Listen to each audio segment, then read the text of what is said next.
23. Here he is picking up, and he's got 46 caps. So, he's been in this team for 5 years now. Griffin gets the ball out to Ramiro Pez, tries to dummy and find a way through that Romanian defence. Coming in and crabbing over the ball is Kazba Gal, and over the top go Romania. Off your feet.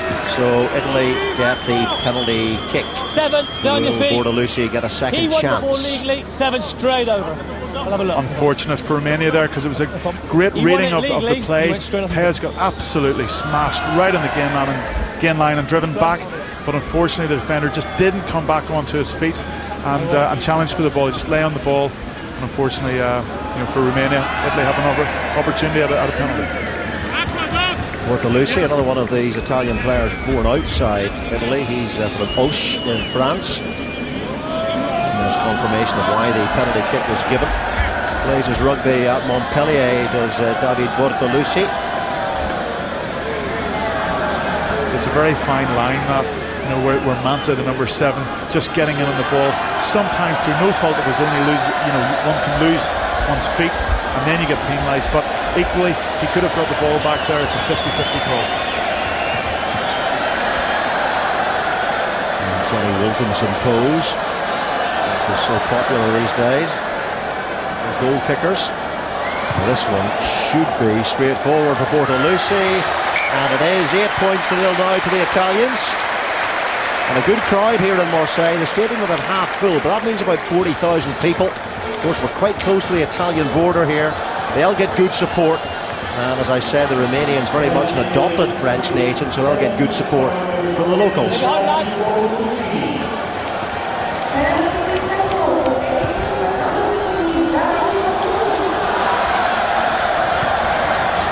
Taken by Bergamasco. Didn't have a very effective game against New Zealand, but has managed to be robbed there by Alexandra Manta for Romania, and they get themselves into a good attacking position here. Sokol picks it up, the skipper. That's Bogdan Balan, number 3 there, waiting. Loose-head Todorask as well. No relation, Bogdan Balan, to Petru Balan, the Biarritz prop forward, one of the best loose heads of the world, who has a knee injury and misses this game. Todorask fly through Sokol, but Italy working furiously on the floor, and I think that was Bergamasco again. He needs to find his form, as I say, after a scrappy game against the All Blacks. And sliced by Ferku. Just turned 21 last week, very inexperienced winger.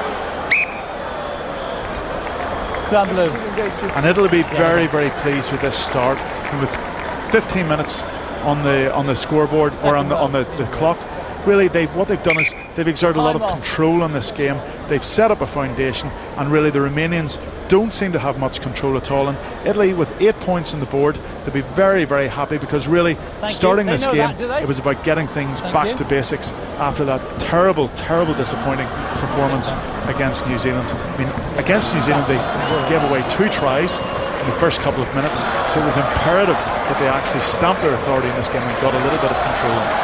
We also had to make 125 tackles in that match.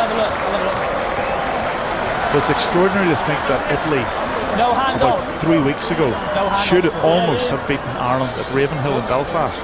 So when you see that New Zealand team coming out and just demolishing them, it really does. It does give you an idea of the quality in that New Zealand side. You both went on pause. Richie McCaw was magnificent in the first half hour. Scored 2 tries, and he came into the game with Varas and went off quite early. What an impact he had. But he's probably not happy with the engagement there, so away come Italy, getting the free kick, and out for a line out. But this is a must-win game for Italy. Their big match in this pool has always been the Scotland game, but you can't ever take an opposition for granted, and this is very, very much a banana skin game for Italy if they don't have their attitude right. The Scotland game is the one they're really looking forward to, though.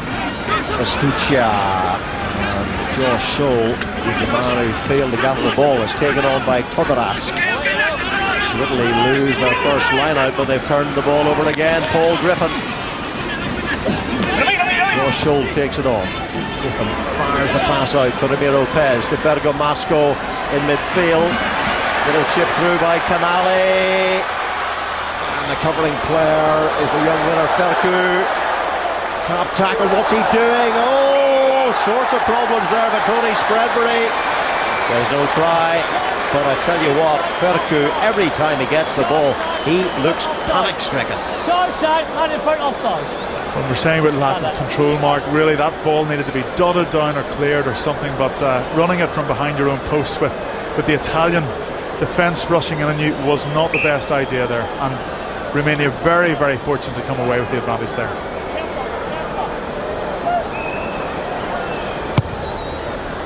It's a little bit like a frightened rabbit at the moment, Ferku, in his debut as a teenager last season.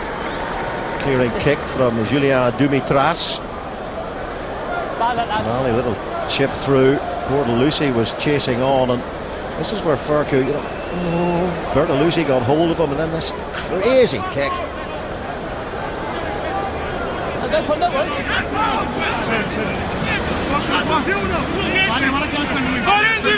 Line up now though to Romania. Tinku throws to the tail and overthrows his man, and it's Bergamasco in possession. He knocks the ball on. Tanita picks it up. Gets it to his hooker, Tinku. Advancing still, stay on. Stay. Sirbu. That's another good clearing kick there by Dumitras, with a very strong right boot on him. His father played number 8 in 2 World Cups for Po and Romania. And Dumitras just looking ever so slightly bemused at what's happening, because he's having to clear the line on a few occasions now, and really you get the feeling that all Italy has to do is just keep the ball, because Romania are making a lot of mistakes at the line out. Their scrum is under pressure, and really turning over the ball and giving Griffin, you know, great opportunities to pass the ball out to the box.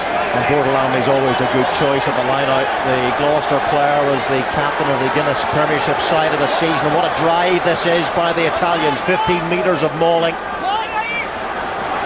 And they continue. They're going to keep it moving, and they're doing that very effectively. Paul Griffin gets it out to Pez. The chip through for the centres to chase.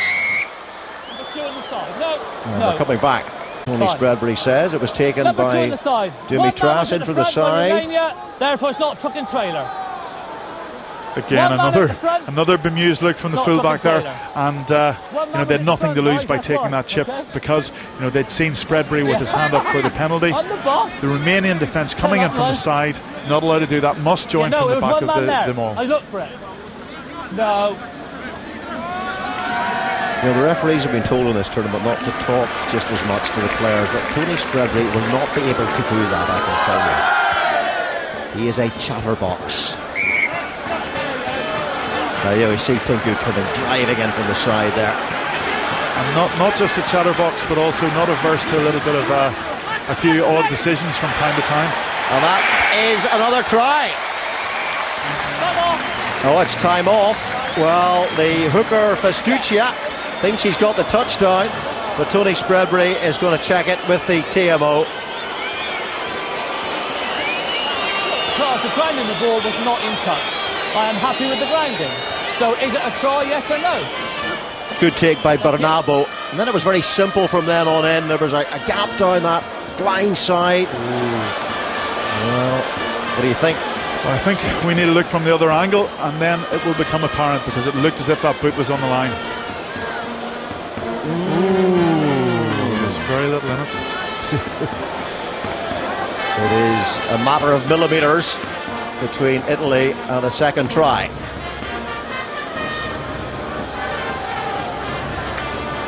That camera angle is from a long distance to be making a call. You really need to see it from the other side. Well, that looks like he's on the line there. Yeah. You check the number? Yeah, I did. Yeah, so yeah. It looks like he got the boot on the whitewash from that angle. In which case it is not a try, but it's not our decision. Certainly, yeah. Beautiful little pop pass it was, though, from Josh Scholl. Good move off the line out by the Italians.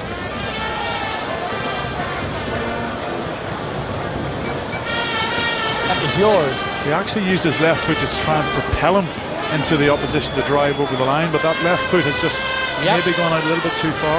So just for a no try, line out to Romania, 5 metres out. No try, line out Romania. And let off for Romania there. I mean, this will be very, very pleasing to the Italian pack in particular, because they knew the biggest challenge was going to come from the Romanian forwards, but they've really stamped their authority on this game. Bortolami challenging for the ball there in the centre of that line out. Ramiro Pez is under pressure, so too is Bergamasco. Rock! Stay there. Push back. Paul Griffin waits. Is there a man in the pocket deep for the drop at goal? There is, but the remaining defence are up very, very quickly indeed to charge it down. Well played. That's Kontiniak, who just tries to palm the ball back on the Romanian side, but the whistle's gone. Yes, a speculative drop goal attempt there, and 3 Romanians out very, very quickly, putting pressure on, and probably would have been better trying to just get the ball back to the support of the pack and set up another couple of phases. Italy been a bit scrappy in the last couple of minutes. Corodiano was the man who charged it down, and a pod of 3 players were up so fast there on Pez. Go straight. I'm surprised he didn't see them coming. Go straight. 3 big monsters in yellow jerseys coming at you like steam trains. Out half is an area where Italy have struggled in recent years. They've tried to marry Scanavaccio and Pez. They can't quite replace Diego Dominguez, and that's what he's good at. Super footballers to say that. He knocks the ball forward in contact, and the pass back by Brizoianu makes it difficult for the fullback Dumitras. Another siege gun from him, and his opposing fullback Bortolucci unable to keep the ball in play. At the end of the first quarter, 8 points nil to the Italians.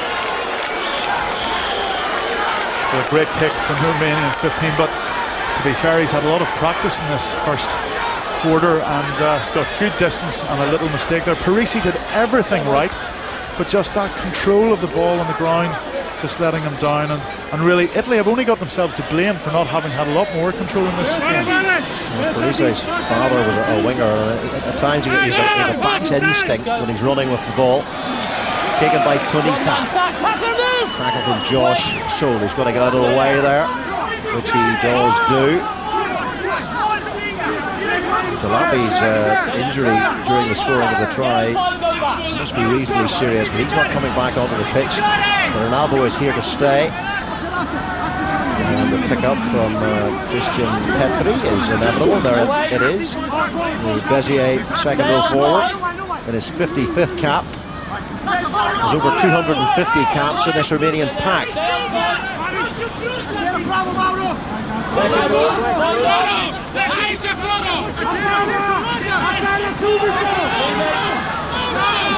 Serbu to Todoras, takes the ball standing like a statue. He's working hard at the breakdown, trying to turn it over and certainly put the Romanians under pressure if they can, and it's the out half who makes the break there, Demoft. But the penalty for not releasing, and Paul Griffin looking to take it quickly. And the Romanians have not really offered very much apart from that pick and go, and the Italian defence around the fringes has been very strong, and they've really waited just either for a turnover from the Romanians or just poaching the ball as they did on that occasion. Bortolucci with the kick. Hello, boys. This was the attempt to break through the Italian defence by the out half Ionut Demoft. Demoft really didn't have much of an option there because the defensive line had come up so quickly outside him. He had to come inside and just try to go straight through the rock. Taken by Bernabo, the former captain of the Italian under-21 side.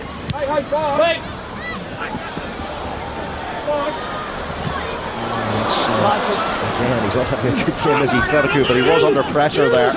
Here comes Griffin. He's got Bergamasco outside him.